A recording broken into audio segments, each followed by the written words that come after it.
প্রিয় বন্ধুরা, আশা করি সবাই ভালো সুস্থ আছো। আজ তোমাদের একটু মাইক্রোসফট ওয়ার্ডের ভিতরে আমাকে অনেকে প্রশ্ন করছে, বিভিন্ন প্রশ্ন, সেই প্রশ্নের অ্যান্সার নিয়ে আজকে আসছি।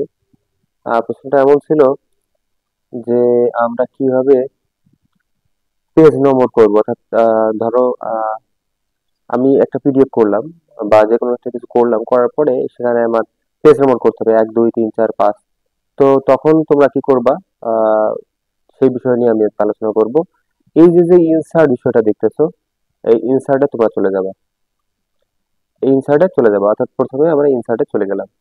যাওয়ার পরে এইখানে দেখো একদম এই কর্নারে চলে আসবা। এই যে দেখো পেজ নম্বরটা আছে এখানে লেখা সুন্দর করে। এই যে পেজ নম্বর লেখা আছে, এই পেজ নম্বরে সরাসরি আমাদের ক্লিক করতে হবে। পেজ নম্বর যখন আমরা ক্লিক করব ভিতরে, দেখো এবার টপ অন পেজ, অর্থাৎ আমরা কিন্তু পরপর সিরিয়াল লিখি, মানে 1 2 3 4 5 6 7, তার মানে বটম থেকে লিখি না, নিচে থেকে লিখি না, আমরা সবসময় লিখি উপরে থেকে, তার মানে আমরা টপ পেজে যাব। যার পরে তুমি চাইলে এখানে সঙ্গে সঙ্গে এখানে ক্লিক করবা, ক্লিক করার পরে এই দেখো 1 2 3 4 হয়ে গেছে। আমি মোটামুটি প্রথম পেজটা নিয়েছি, তো প্রথম পেজে 1 নম্বর আমার হয়ে গেছে। তুমি এইভাবে মোটামুটি প্রথমে লিখবা, হ্যাঁ, লেখার পরে তারপরে গিয়ে হচ্ছে তুমি বিভিন্ন এই যে পেজটা তোমাকে দেখাইলাম, এখানে তুমি চলে যাবা। আশা করি বিষয়টা ক্লিয়ার বুঝতে পেরেছো। তাহলে ইনসার্টে যাওয়ার পর পেজ নম্বরে গেলে পরে অটোমেটিকলি তুমি এটা পেয়ে যাবা। এরপর তুমি রিমুভ পেজ নাম্বার, তুমি রিমুভে দিয়ে দিলা, রিমুভ দিলে পরে অটোমেটিকলি তোমার এটা কি হয়ে যাবে, চলে যাবে। এখন তুমি যদি চাও যে ঠিক আছে, এটা ফরম্যাট করে দিতে পারো। ফরম্যাট করে দেওয়ার পরে পেজ নাম্বারের উপর তুমি এটা কেমন পেজ দিতে চাও, অর্থাৎ তুমি বিশেষ করে 1 2 3 4ই করবা, তার মানে এখানে 1 2 3 4 দেওয়া আছে, তেমনটাই করাই ভালো।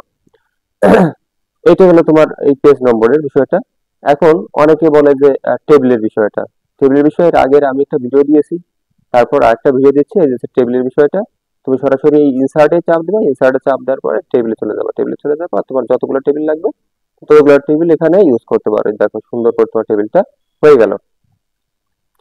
এখন যদি তুমি চাও যে না, এই টেবিলটা তুমি চাচ্ছ না এটা, বা এটা তোমার লাগবে না, কিংবা তুমি তোমার ইচ্ছা মতো কোনো টেবিল নিতে চাচ্ছ, সরাসরি তুমি সেই চলে যাবে তোমার ইনসার্টে, ইনসার্ট চলে যাবে, টেবিলে চলে যাবে, এবং টেবিলে চলে যাওয়ার পর এখানে দেখো আহ, যে ইনসার্ট টেবিলটা আছে,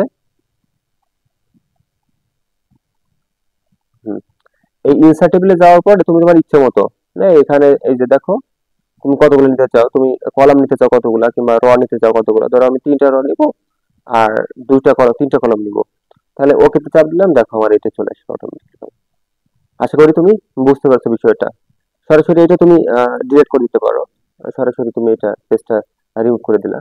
আহ, তুমি যে যখন খুশি সেভাবে রিমুভ করতে পারছো, ওটা কোনো সমস্যা না।